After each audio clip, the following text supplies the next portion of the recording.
Bonjour, je m'appelle Maxime Larrivée. Je suis chef de la recherche et des collections à l'Insectarium de Montréal. Le monarque, comme pour plusieurs insectes, c'est un des premiers contacts que les êtres humains vont avoir avec la nature.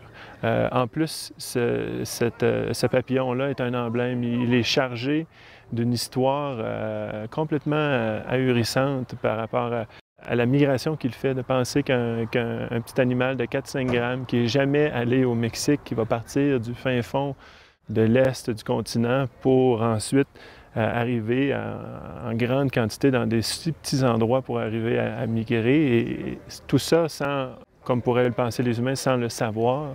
C'est complètement fascinant.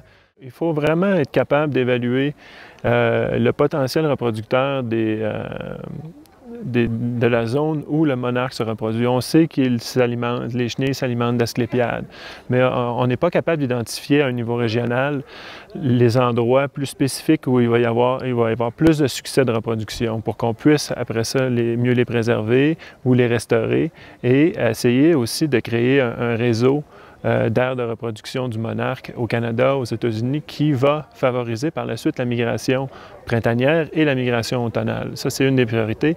Mais par la suite, pour avoir des cibles de restauration, de conservation qui sont précises, il faut aussi s'assurer qu'on a des plans de recherche et de monitoring qui sont alignés à un niveau trilatéral, Canada, Mexique, États-Unis.